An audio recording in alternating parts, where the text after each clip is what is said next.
নমস্কার, নিউজ ভ্যানগার্ডের পর্দায় আপনাদের প্রত্যেককে স্বাগত জানাচ্ছি। এই মুহূর্তে আপনাদের সঙ্গে রয়েছি আমি অম্বালিকা।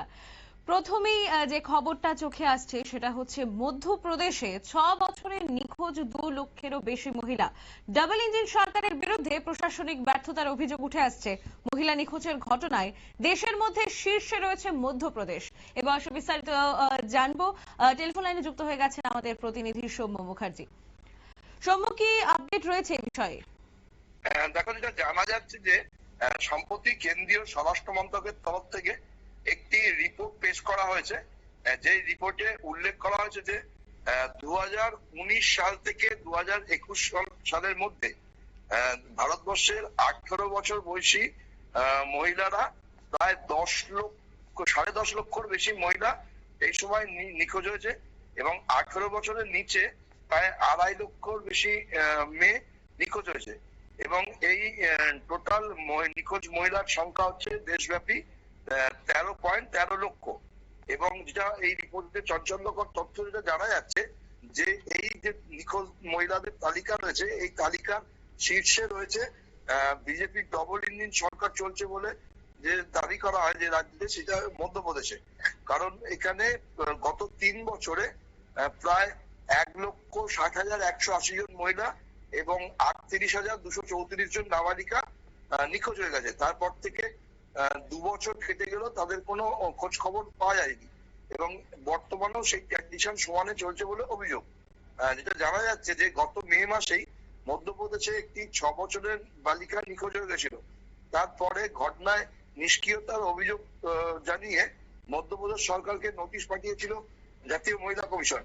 এবং তাতে উল্লেখ করা হয়েছিল যে রাজ্য পুলিশ যে তথ্য জাতীয় মহিলা কমিশন দিয়েছে, তাতে গত 3 বছরের মধ্যে মধ্যপ্রদেশে প্রায় 3,500-এর বেশি মহিলা এবং নাবালিকা মিলিয়ে নিখোঁজ হয়েছে।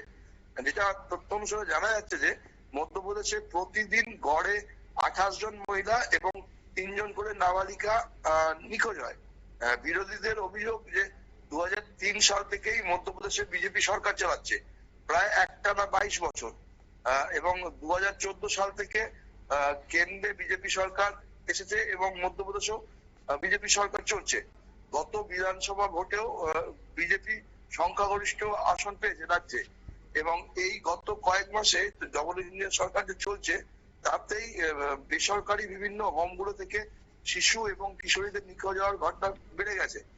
এই ঘটনায় পুলিশ তদন্ত শুরু করলেও এখনো পর্যন্ত একজনও নিখোঁজ হওয়া শিশু বা কিশোরীকে উদ্ধার করা যায়নি। শুধুমাত্র মধ্যপ্রদেশের উজ্জয়িনীতেই গত 34 মাসে প্রায় 676টা নিখোঁজ হওয়ার অভিযোগ উঠেছে, কিন্তু সেই একটা অভিযোগে থানা পর্যন্ত যায়নি।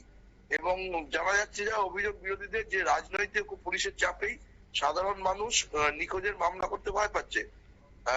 পুলিশের সূত্রে যেটা খবর যে ইন্দোরে গত 6 মাসে নিখোঁজ হয়েছে প্রায় 2384 জন মধ্যে, যার মধ্যে মাত্র 15টিতে অভিযোগ হয়েছে।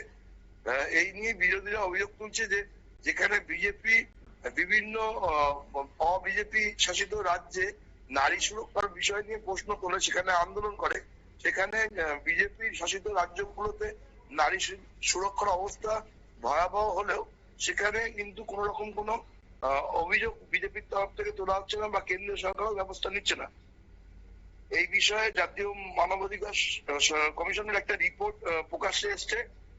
সেখানে জানা যাচ্ছে যে মধ্যপ্রদেশের গোটা রাজ্যে বিভিন্ন জায়গায় সিসিটিভি নেটওয়ার্ক ব্যবস্থা ঠিকঠাক নেই, র্যাপিড রেসপন্স টিম গুলো ঠিকঠাক কাজ করছে না এবং বিভিন্ন দপ্তরের মধ্যে যে সমন্বয় থাকার কথা সেগুলো নেই। ফলে নিখোঁজ মহিলাদের উদ্ধার এবং পুনর্বাসনের জন্য কোন রকম কোনো হালই হাল ফিরছে না।